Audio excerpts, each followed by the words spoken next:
After my wife passed away, her business partner called me. I found something in her office. Come to the office right now. She warned, don't tell your son or your daughter-in-law. Your life could be in danger. When I got to the office and saw who was waiting at the door with her, my blood ran cold. I'm glad to have you here.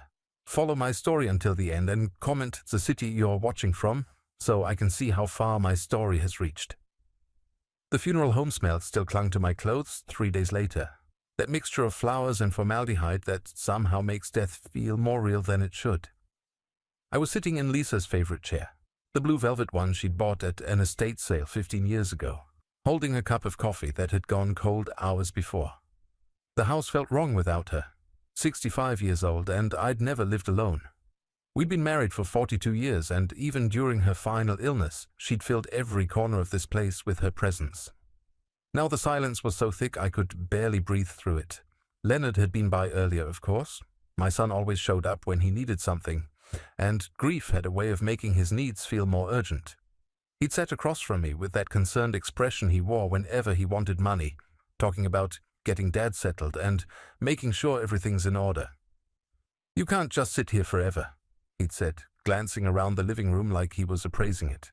This house is too big for one person. Maybe it's time to think about downsizing. I'd nodded and made the right sounds, but something in his tone bothered me. Leonard had never cared about my comfort before. When Lisa was sick, he'd visited maybe twice a month, always with his wife, Sarah, in tow, always with some excuse about why they couldn't stay long. The phone rang at exactly 4:30 in the afternoon, jolting me from my thoughts. The caller ID showed Margaret's name and my stomach tightened. Margaret Chen had been Lisa's business partner for 8 years, running a small but successful interior design firm together. She'd spoken beautifully at the funeral, sharing stories about Lisa's creativity and kindness that had made me cry all over again. Walter? Her voice was strained, urgent in a way I'd never heard before. I need you to come to the office right now. I set down my cold coffee. Margaret, I don't think I'm ready to deal with business matters yet. Maybe next week we could… No. The word came out sharp, desperate. Walter, I found something in Lisa's office. Something you need to see immediately. My chest tightened. What kind of something? There was a pause, and I could hear her breathing heavily on the other end of the line. When she spoke again, her voice was barely above a whisper. Don't tell your son. Don't tell anyone you're coming here. Just come now. Margaret, you're scaring me. Good, she said, and the line went dead. I sat there for a moment, staring at the phone in my hand. Lisa had always trusted Margaret completely. In 8 years of partnership, I'd never known them to have a serious disagreement. Margaret was careful, methodical, not the type of person to create drama or panic without good reason. I grabbed my keys and headed for the car, my mind racing through possibilities. Maybe Lisa had left some kind of final instructions about the business. Maybe there were debts I didn't know about, or legal issues that needed immediate attention. The drive to their office normally took 20 minutes, but I made it in 15, my hands gripping the steering wheel so tightly my knuckles had turned white. The interior design showroom occupied the ground floor of a converted Victorian house downtown. Lisa had fallen in love with the space the moment she saw it, drawn to the high ceilings and original hardwood floors. She and Margaret had spent months renovating it, turning it into something that felt more like an elegant home than a business. Margaret's car was in the parking lot, but so was another vehicle I didn't recognize, a dark sedan with tinted windows. My unease deepened as I approached the front door. Through the large windows I could see Margaret pacing in the main showroom, her usually perfect composure completely shattered. The door chimed as I entered, and Margaret spun around to face me. Her eyes were red-rimmed, her normally immaculate black hair pulled back in a messy ponytail. She looked like she hadn't slept in days. Walter, thank God. She rushed toward me, her hands shaking. I didn't know what to do.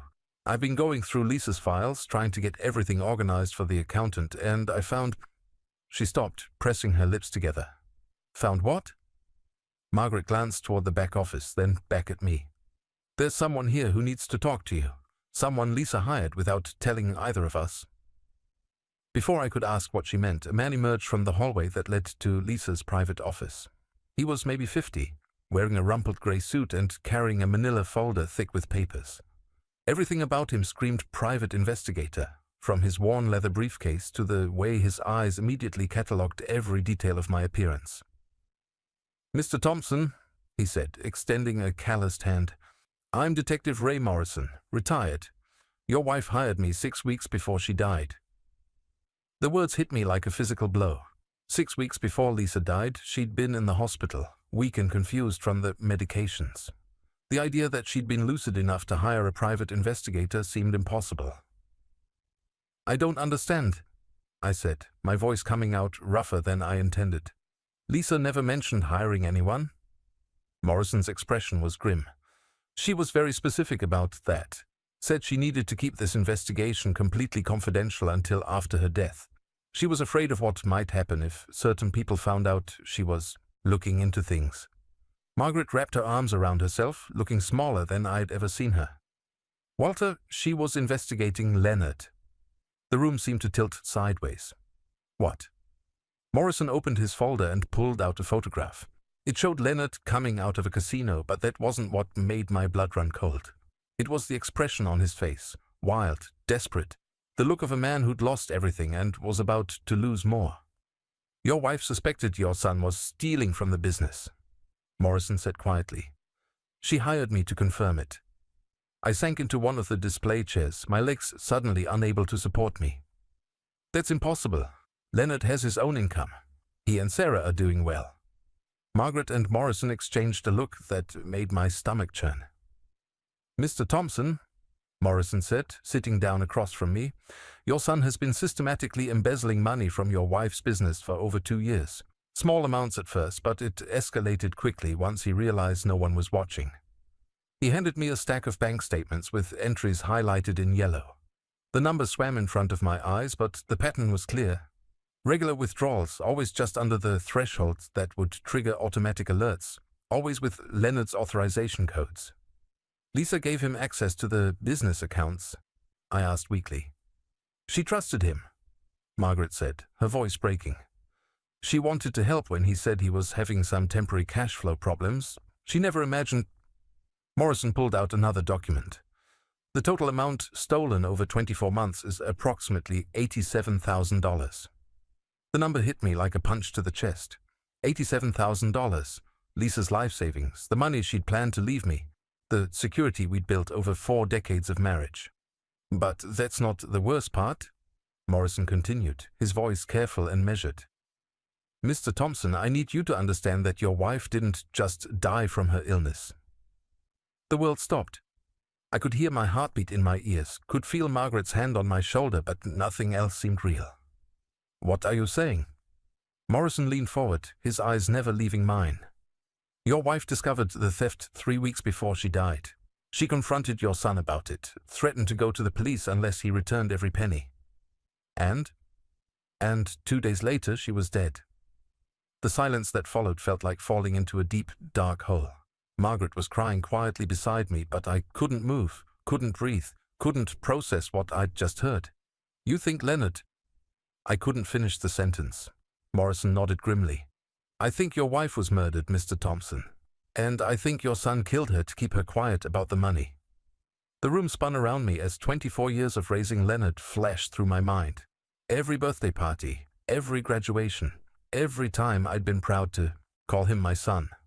And now this stranger was telling me that the boy I'd loved and supported had taken everything from us.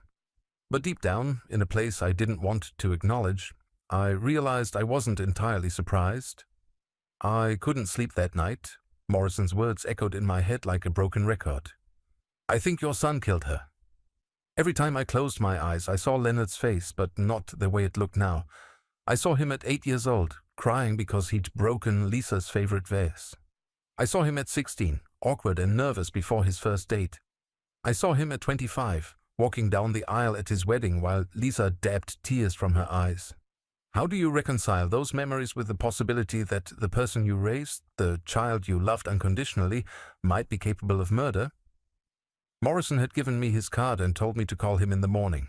Margaret had offered to drive me home, but I'd insisted on managing alone, though I'd barely made it without running a red light. My hands had been shaking so badly I could hardly grip the steering wheel. Now I sat in Lisa's chair again, watching the sun rise through the kitchen window, holding a cup of coffee I couldn't taste. The house felt different somehow, like every shadow might be hiding another terrible secret. How many other things had Lisa kept from me in those final weeks? How many other signs had I missed? The phone rang at exactly 8 o'clock. Leonard's name appeared on the caller ID, and my heart started pounding before I even answered. "Hey, Dad." His voice was casual, almost cheerful. "I was thinking I'd stop by this morning. Sarah made that banana bread you like, and we thought you might want some company." I stared at the phone, searching his tone for any hint of guilt or deception. But he sounded exactly like he always did, slightly patronizing, like he was doing me a favor by paying attention to me. That's nice, Leonard, but I'm not really feeling up to visitors today." There was a pause. "Dad, you can't just isolate yourself. Mom wouldn't want that. You need to start getting back to normal." Normal. As if there was anything normal about discovering your son might have killed your wife.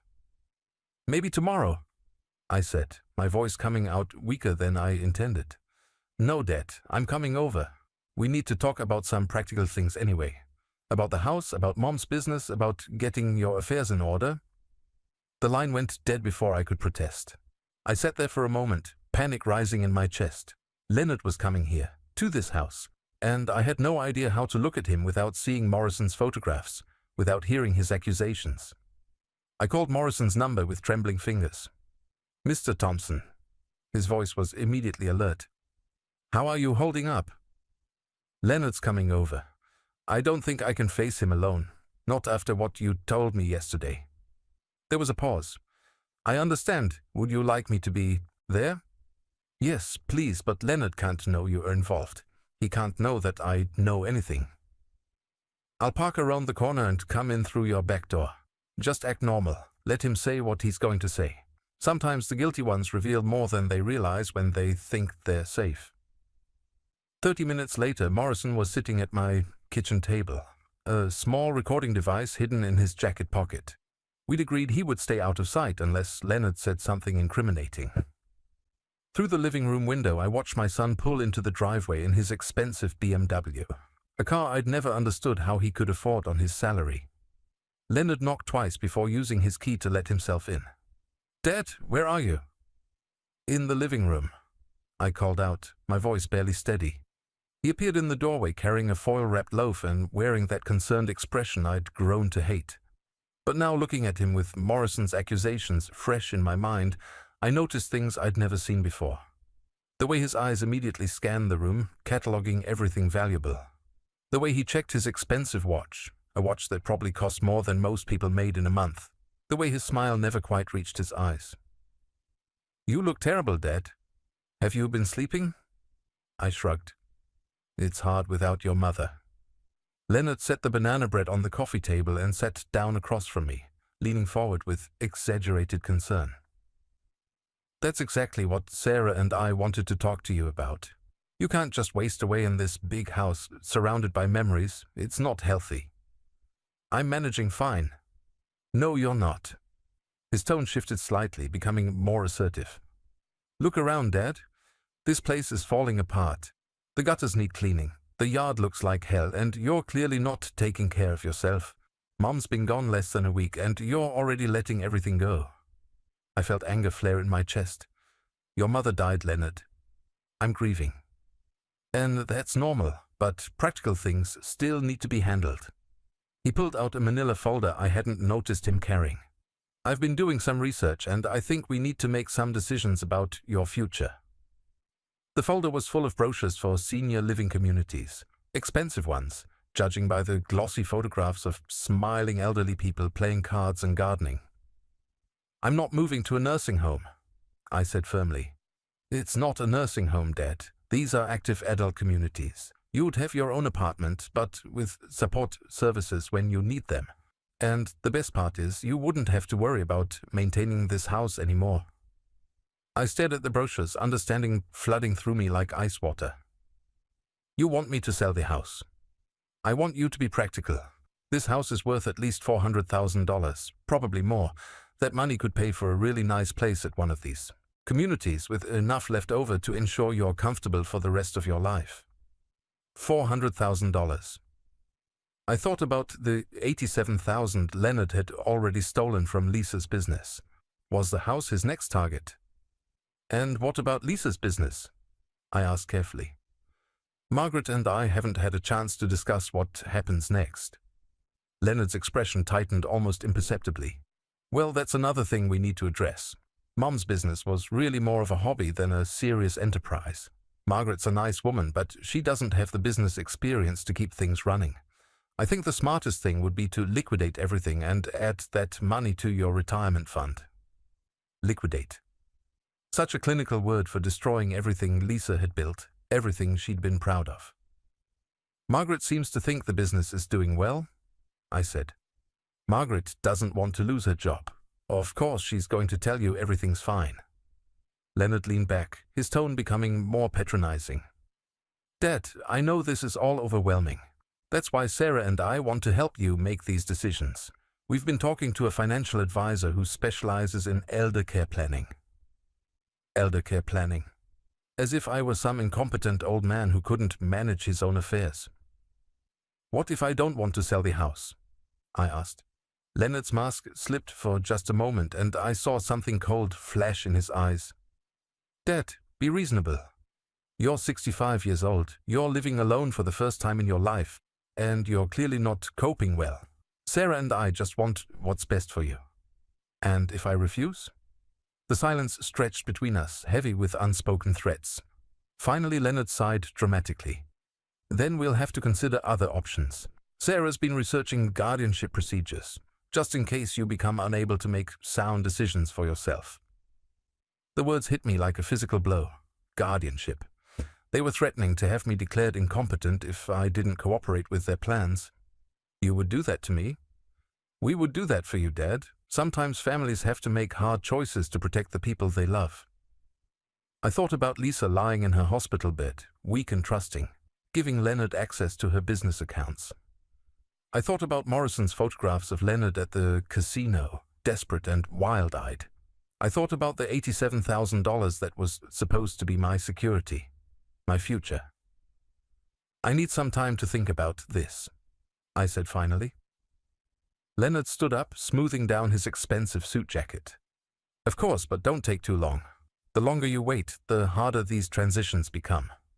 He paused at the door, his tone shifting to something that might have been genuine concern if I didn't know better. We love you, Dad.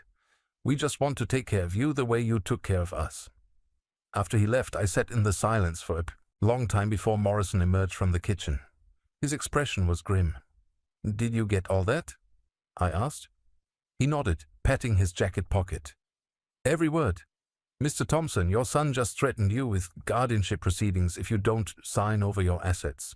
Combined with the embezzlement evidence, it's painting a very clear picture of his motives. But it's still not proof that he killed Lisa. Morrison was quiet for a moment, then pulled out another folder from his briefcase. Actually, about that. I got the preliminary results from Lisa's medical records review this morning. My heart stopped. And? Your wife's medication levels were inconsistent with her prescribed dosages. Someone had been altering them, Mr. Thompson. Someone with access to her hospital room, someone she trusted enough to let them handle her pills. I closed my eyes, feeling the last of my illusions crumble. My son hadn't just stolen our money. He'd killed his own mother to keep her quiet about it. And now he was coming for everything else we'd built together. But this time I wasn't going to let him win. I didn't sleep for 3 days after Morrison showed me the medical records. Every time I closed my eyes, I saw Lisa in her hospital bed, trusting and vulnerable, while Leonard sat beside her with those pills in his hand. The pills that were supposed to help her, but that he'd turned into weapons. Morrison had been patient with me, calling every morning to check in, but I could hear the urgency in his voice. We needed to move forward. The longer we waited, the more time Leonard had to cover his tracks or disappear entirely. Mr. Thompson, Morrison said during our Thursday morning call, I think it's time to confront him. Not to accuse him directly, but to see how he reacts when he knows we're getting close to the truth. My hands were shaking as I held the phone. I don't know if I can do this, Ray. He's my son. He's also your wife's killer. And if we don't stop him, he's going to take everything you have left and probably find a way to make you disappear too. The words hit me like cold water. Leonard had already threatened me with guardianship proceedings. What would stop him from having me committed to some facility where I'd be helpless and isolated? What would stop him from simply waiting for me to die naturally and inheriting everything anyway?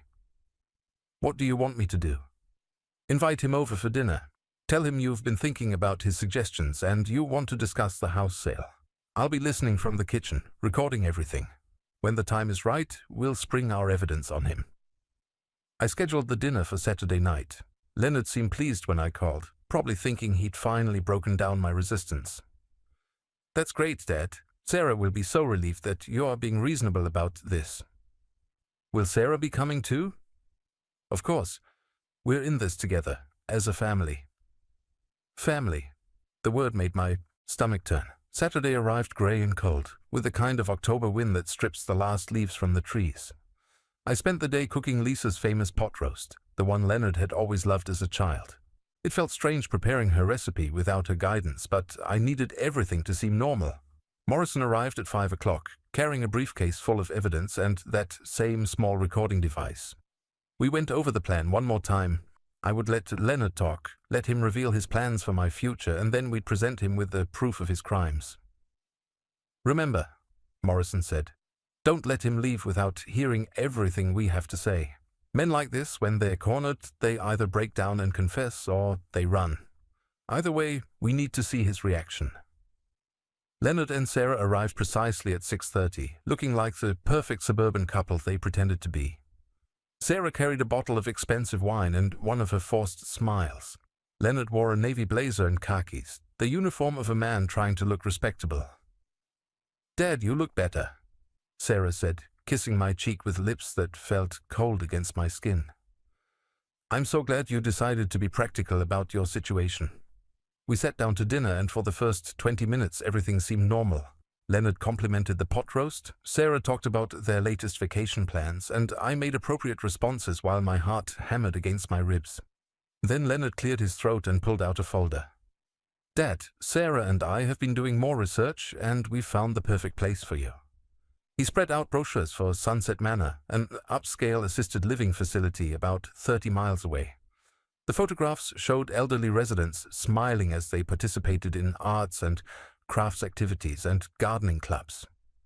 "It's really beautiful," Sarah said, her voice bright with artificial enthusiasm. "They have 24-hour medical care, 3 meals a day, and a wonderful social program. You'd make so many new friends." I looked at the brochures, noting the fine print. "It's quite expensive. How would I afford this?" Leonard and Sarah exchanged a quick glance. "Well, that's where the house sale comes in. We've already contacted a realtor, and she thinks we could list it for $450,000. After closing costs and realtor fees, you'd clear about $400,000. "You've already contacted a realtor?" "Just to get an estimate," Leonard said quickly. "Nothing formal, but Dad, time is of the essence here. The real estate market is good right now, but that could change." I set down my fork, my appetite completely gone. "And what about Lisa's business?" Sarah's smile tightened. "Leonard's been talking to Margaret about that. She's willing to buy out your share for $75,000. $75,000. Lisa's business was worth at least 3 times that. But they were counting on my ignorance and grief to accept their lowball offer." "That seems low," I said carefully. Leonard's jaw tensed almost imperceptibly. "Dad, Margaret's being generous. The business has been struggling since Mom got sick. Most of their clients have already moved on to other designers." It was a lie, and we all knew it. Margaret had told me just yesterday that they had a waiting list of new clients. "I think I should talk to Margaret myself before making any decisions," I said. The temperature in the room seemed to drop 10 degrees. Leonard set down his wine glass with a sharp click against the table. "Dad, I don't think that's a good idea. Margaret's obviously going to tell you whatever she thinks you want to hear. She doesn't want to lose her job. Maybe I should get an independent appraisal of the business value." Sarah's laugh was high and artificial. "Oh, Walter, there's really no need for all that. Leonard understands these things much better than we do. He's been managing investments for years." Managing investments. Like he'd been managing Lisa's business accounts when he stole $87,000 from them. I took a deep breath, knowing there was no going back from what I was about to say. Leonard, I need to ask you something directly. Something flickered in his eyes, awareness, maybe fear. Of course, Dad. Why did you need access to your mother's business accounts? The silence that followed was deafening. Leonard's face went completely blank, the mask he'd been wearing for years finally slipping away. Sarah's smile faltered, and she reached for her wine glass with trembling fingers. I don't know what you mean, Leonard said finally, but his voice sounded different, harder. The $87,000 you withdrew over the past 2 years. What did you need that money for? Leonard stood up abruptly, his chair scraping against the floor. I think you are confused, Dad. The grief is making you paranoid.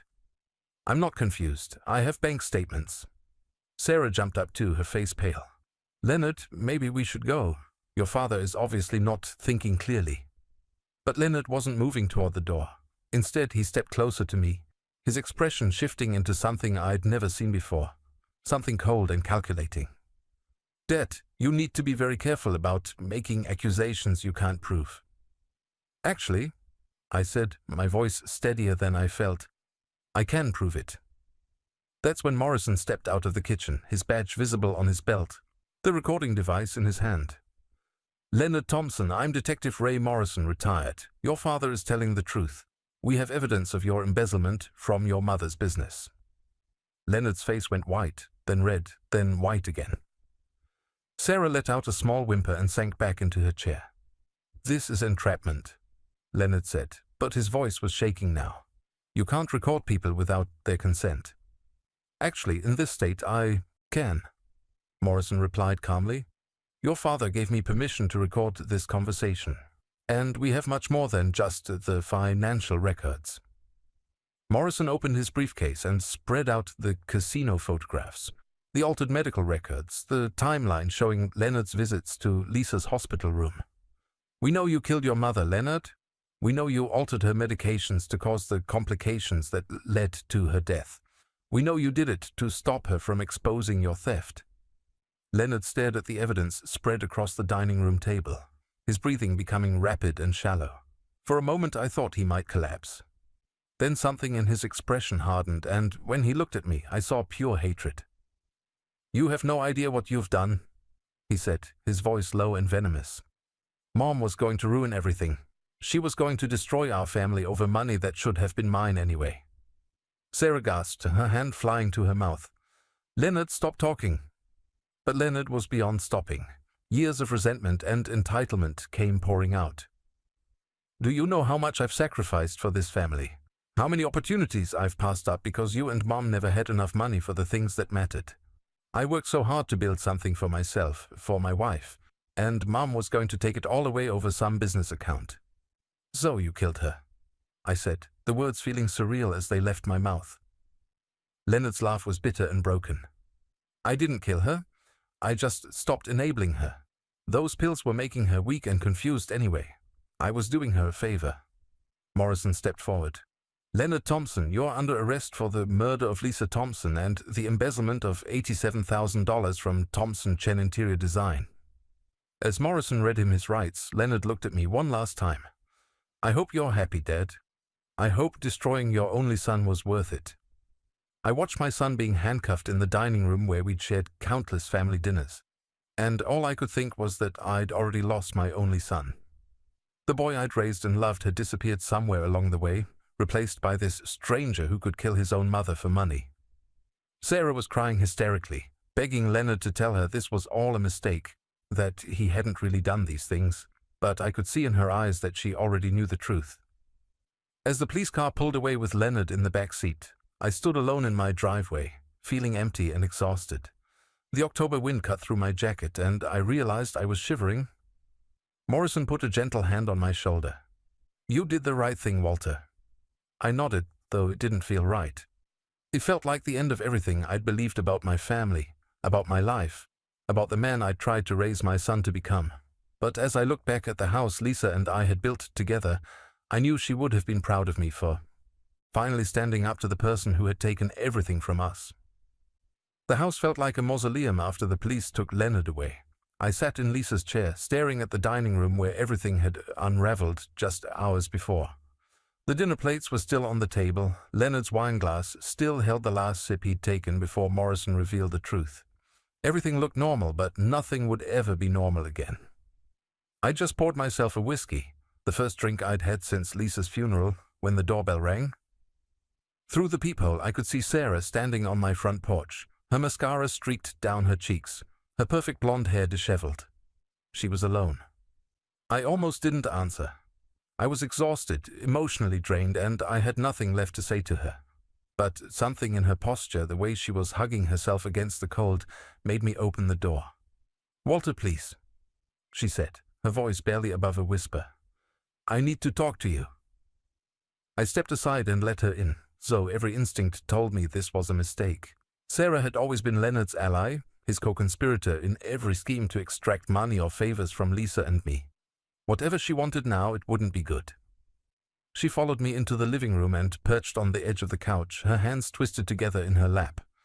Up close, I could see that her expensive makeup was smeared, her designer clothes wrinkled. She looked like a woman whose world had just collapsed. "Walter, I had no idea," she began, her voice trembling. "I swear to you, I had no idea Leonard was stealing money from Lisa's business." I took a sip of my whiskey, studying her face. "But you knew about the gambling." Her shoulders sagged. "Yes, I knew about that." "And you knew he was in debt." "Yes." "And you knew he was desperate for money." She nodded, tears starting to fall again. "But I never thought he would. I never imagined he could hurt Lisa. She was his mother." I wanted to believe her. Part of me needed to believe that someone in my family wasn't completely corrupted by greed and selfishness. But I'd been naive about Leonard for years, and I wasn't going to make the same mistake with Sarah. "Tell me about the guardianship threat," I said quietly. Sarah's face crumpled. "That was Leonard's idea. He said you weren't thinking clearly, that grief was making you irrational. He said someone needed to protect you from making bad financial decisions. Like refusing to sell my house and give him the money. Walter, you have to understand we're in terrible trouble." The words came out in a rush, desperate and pleading. "Leonard owes money to some very dangerous people. People who don't just take your house when you can't pay them back." I set down my glass, my blood running cold. "What kind of people?" "Loan sharks, bookies. I don't know all the details, but Leonard borrowed heavily to cover his gambling losses. He kept saying he just needed one. Big win to get even, but it never came." She was sobbing now, her words barely coherent. "They've been calling the house, following us. Last week someone broke into Leonard's car and left a threatening note." The picture was becoming clearer, and it was worse than I'd imagined. Leonard hadn't just been stealing to feed his gambling addiction. He'd been stealing to stay alive. "How much does he owe?" Sarah wiped her nose with the back of her hand.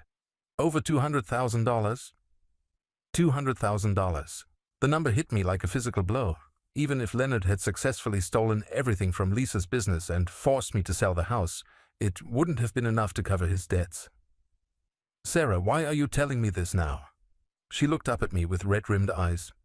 "Because they're not going to stop coming after the money just because Leonard's in jail. They know about you, Walter. They know about this house, about Lisa's business. They think you're hiding assets." A chill ran down my spine. "They think I have Leonard's money? They think Leonard was working with you. They think you knew about everything and helped him hide the stolen money." She leaned forward, her voice urgent. "Walter, you're in danger. We're all in danger." I stood up and walked to the window, pulling back the curtain to scan the street. Everything looked normal. Empty sidewalks, parked cars, the familiar glow of streetlights. But now every shadow seemed threatening, every unfamiliar vehicle suspicious. "What do you want me to do about it, Sarah?" "Help me pay them off. Leonard's bail is set at $50,000. If we can get him out, maybe he can negotiate with these people, work out some kind of payment plan." I turned back to face her, incredulous. "You want me to bail out the man who killed my wife?" "Walter, please try to understand. Leonard made terrible mistakes, but he's not a cold-blooded killer. He was desperate, panicked. The medication thing. Maybe it was an accident. Maybe he just got confused about the dosages." "The medical examiner's report was very clear, Sarah. Someone systematically altered Lisa's medication over a period of weeks. That's not confusion, that's murder. Sarah's face hardened, and for a moment I saw a glimpse of the calculating woman who had helped Leonard plan my financial ruin. Fine, maybe Leonard did something unforgivable. But that doesn't change the fact that these men are going to come after everyone in this family until they get their money. Then maybe you should have thought about that before you both decided to steal from us. We didn't have a choice. Sarah's voice rose, desperation making her reckless. Do you know what it's like to be married to a man who can't sleep at night because he's afraid of what might happen to you? Who jumps every time the phone rings? Who checks the locks on all the doors 3 times before bed? I know what it's like to be married to someone who was slowly dying while her own son poisoned her. I shot back. So forgive me if I don't have much sympathy for Leonard's insomnia. Sarah stared at me for a long moment, then her expression shifted again. The desperate, crying woman disappeared, replaced by someone harder and more calculating. Walter, I'm trying to save your life. These people don't care about your moral outrage or your grief. They want their money and they'll do whatever it takes to get it. Let me be very clear about something, Sarah. I don't have Leonard's gambling debts. I don't have the money he stole from Lisa's business. And I'm not responsible for cleaning up the mess you two created. She stood up abruptly, her hands clenched into fists. You're making a huge mistake. These men know where you live, Walter. They know your routines, your habits. They know you're a 65-year-old man living alone in a big house with no security system. The threat was unmistakable, and suddenly I understood why Sarah had really come here. This wasn't just a desperate plea for help. It was an attempt to terrorize me into giving them money. Get out of my house, I said quietly. Walter, please, I'm begging you. Just the bail money. Just $50,000, and Leonard can try to work something out with these people. Get out. Sarah's mask finally slipped completely. You selfish old man. You'd rather see your whole family destroyed than help us when we need you most. My family is already destroyed, Sarah. Leonard saw to that when he killed Lisa. She stared at me with pure hatred, then grabbed her purse and headed for the door, but she paused in the doorway, turning back one last time. You know what Lisa used to say about you, Walter. She used to say you were weak, that you'd rather hide from problems than face them. I guess she was right. The door slammed behind her, leaving me alone with the echo of her words. I stood in the hallway for a long time, my heart pounding, before walking to the front window and watching her drive away. Lisa had never said anything like that about me. Sarah was just trying to hurt me, to plant seeds of doubt about my marriage in addition to everything else she'd tried to destroy tonight. But as I locked the door behind her and checked the deadbolt twice, I realized something important. I wasn't the weak man Sarah thought I was. The weak Walter would have given her the money, would have bailed Leonard out of jail, would have spent the rest of his life paying for crimes he didn't commit. But that Walter had died in the hospital room with Lisa. This Walter, the one who had the courage to investigate his own son, who had the strength to confront a killer, who had the wisdom to see through Sarah's manipulation. This Walter wasn't going to be anyone's victim. I poured myself another whiskey and settled into Lisa's chair, but this time I wasn't thinking about the past. I was thinking about the future, about the life I was going to build without the people who had tried to destroy me. Tomorrow I would call Morrison and tell him about Sarah's threats. Tomorrow I would change all the locks and install a security system. Tomorrow I would start the process of truly moving on. But tonight I was just going to sit in my wife's chair and remember what it felt like to choose myself over the people who had never really loved me at all. The security system installation took 3 hours, but it was worth every penny of the $2,000 it cost. After Sarah's visit, I couldn't shake the feeling that someone was watching the house. Every car that drove by slowly made my heart race. Every unfamiliar face in the grocery store made me wonder if they were connected to Leonard's debts. Morrison had taken Sarah's threats seriously.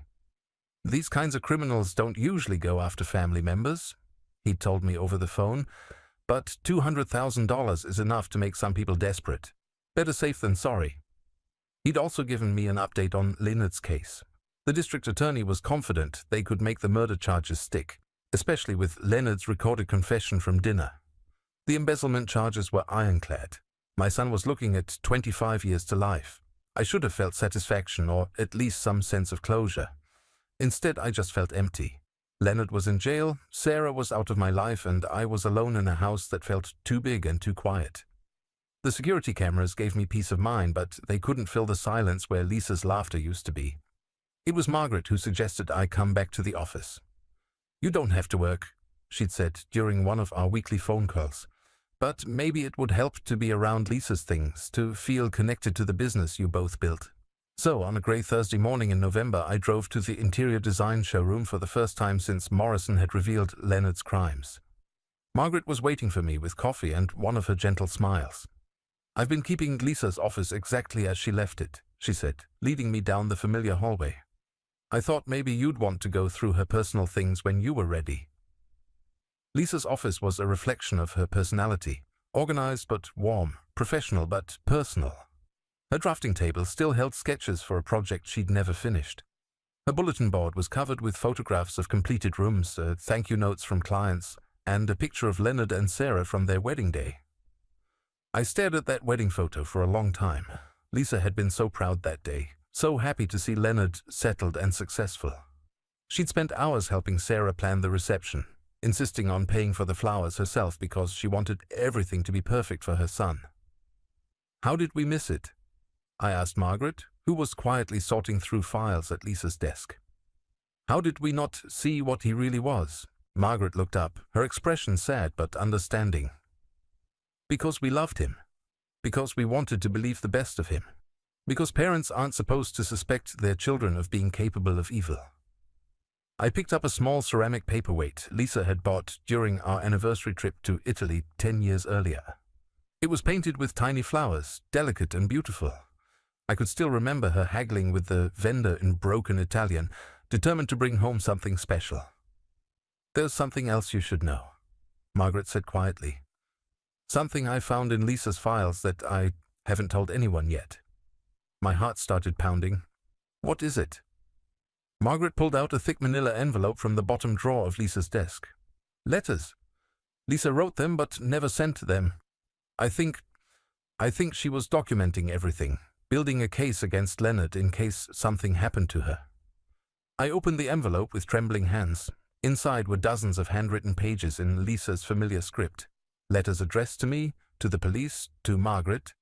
A complete record of Leonard's manipulation and theft, dating back over 2 years.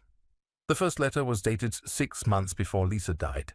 "My dearest Walter, if you're reading this, then something has happened to me, and Leonard has probably tried to convince you it was natural.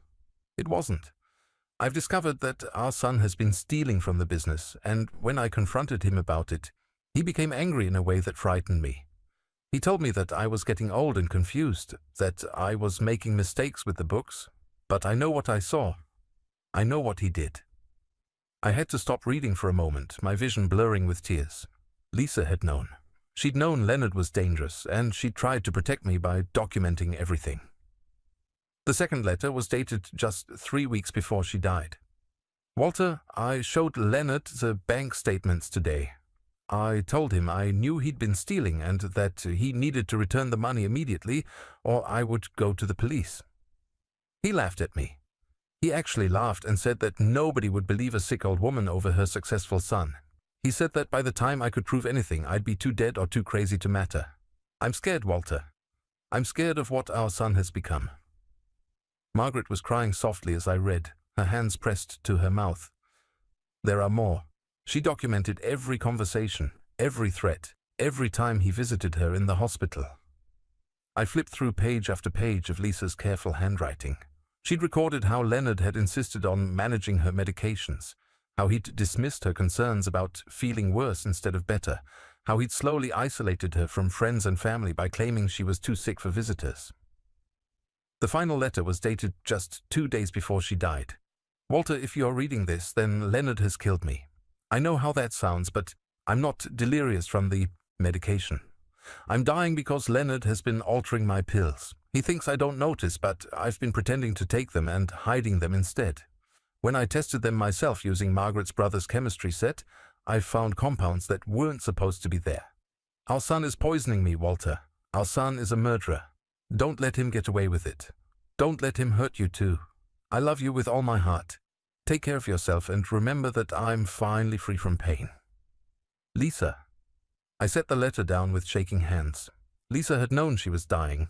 She'd known Leonard was killing her, and she'd spent her final days documenting the truth so that I wouldn't be his next victim. She saved your life, Margaret said quietly. If she hadn't left all this evidence, Leonard might have succeeded in having you declared incompetent. He could have taken everything and then, well, accidents happen to elderly people all the time.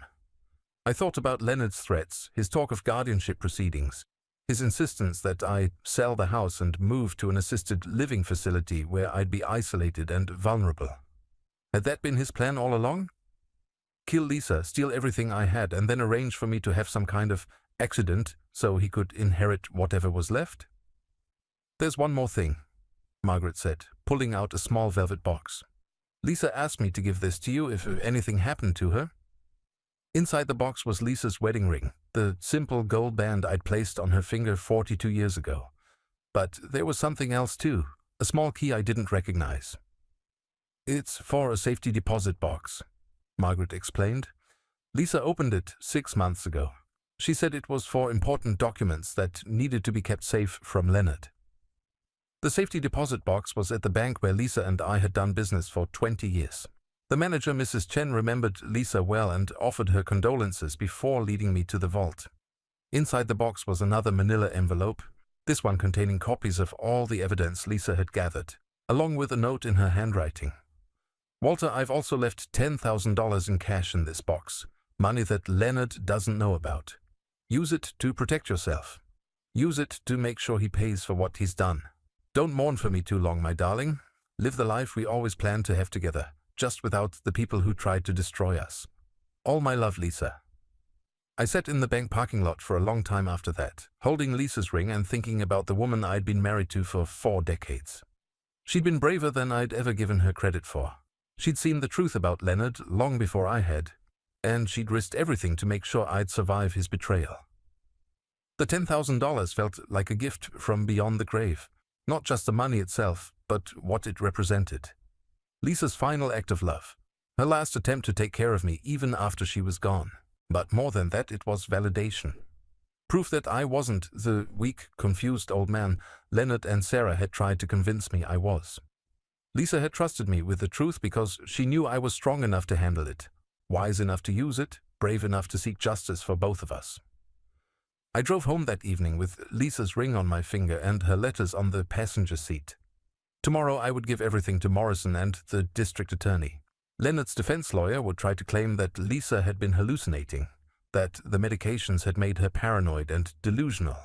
But 42 years of marriage had taught me to recognize Lisa's voice, her clarity, her unwavering honesty. These letters were the final nail in Leonard's coffin. And for the first time since this nightmare began, I felt something that surprised me. Peace. Lisa had fought for us until the very end. Now it was my turn to fight for her. The trial lasted 3 weeks. I sat in the front row every single day, watching as prosecutor after prosecutor laid out the evidence against my son. The embezzlement charges were straightforward. Bank records don't lie, and Leonard's gambling debts provided clear motive for the theft. But it was the murder charges that really mattered to me. The medical examiner testified about the altered medications found in Lisa's system. Morrison presented the timeline of Leonard's hospital visits, always coinciding with Lisa's worsening condition. The prosecutor read Lisa's letters aloud, her voice growing stronger with each revelation of Leonard's cruelty. Leonard's defense attorney tried everything. He claimed Lisa had been delusional from her illness, that her letters were the paranoid fantasies of a dying woman. He suggested that Leonard's casino visits were innocent entertainment, that the money transfers were legitimate loans between family members. He even tried to paint me as a vindictive father seeking revenge against a son who had simply tried to help his parents manage their finances. None of it worked. The evidence was too overwhelming, Leonard's recorded confession too damning.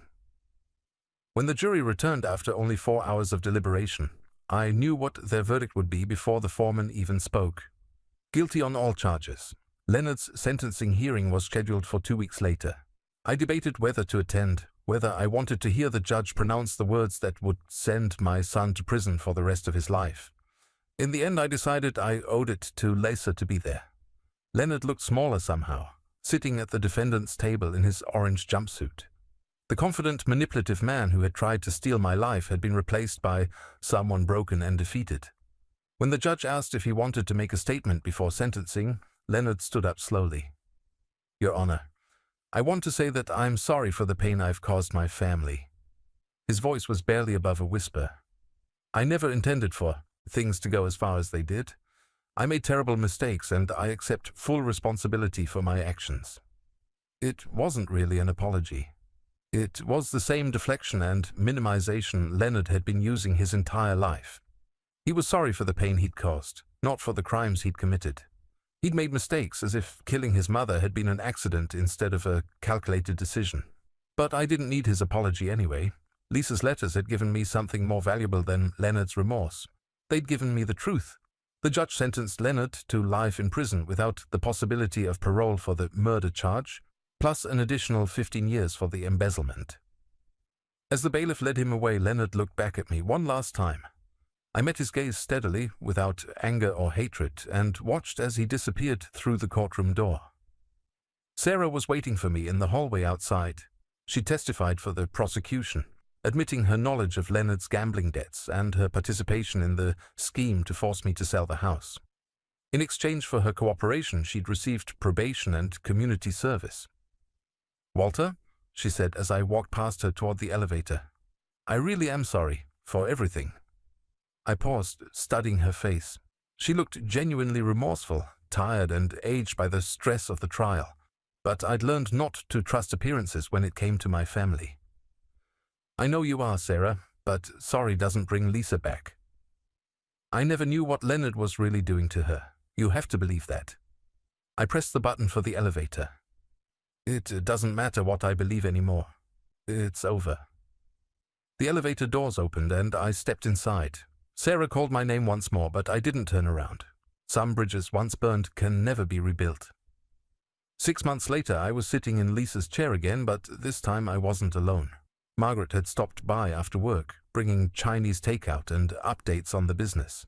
We'd become partners officially after Leonard's conviction, with me inheriting Lisa's 50% share and Margaret maintaining her half. "The Henderson project is coming along beautifully," Margaret was saying, showing me photographs on her phone.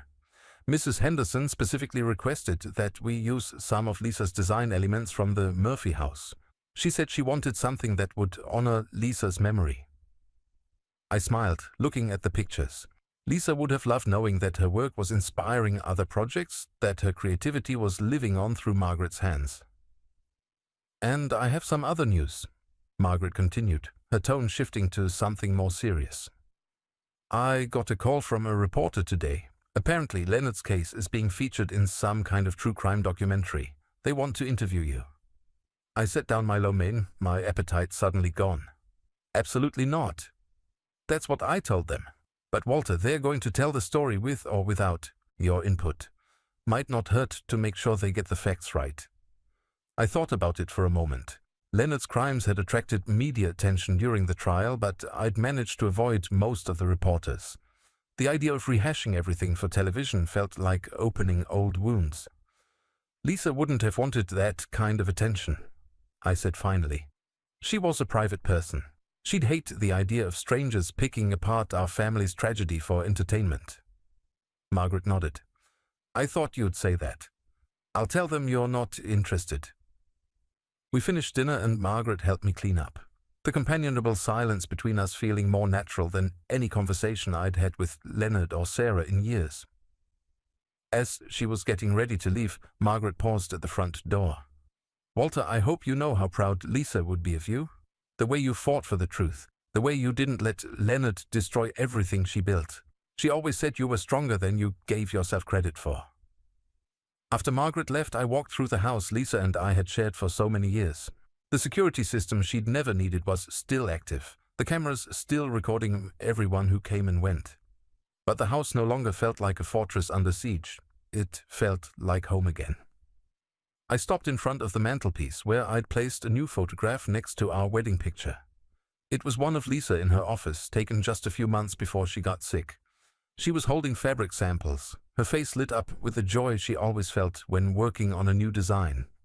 Margaret had found it while cleaning out Lisa's desk, and it captured everything I wanted to remember about my wife. Her creativity, her passion, her strength. On weekends, I volunteered at the local hospice, reading to patients who were facing their own final battles. It had been Lisa's idea, something she'd mentioned wanting to do when she retired. "Everyone deserves to have someone who cares about their story," she'd said.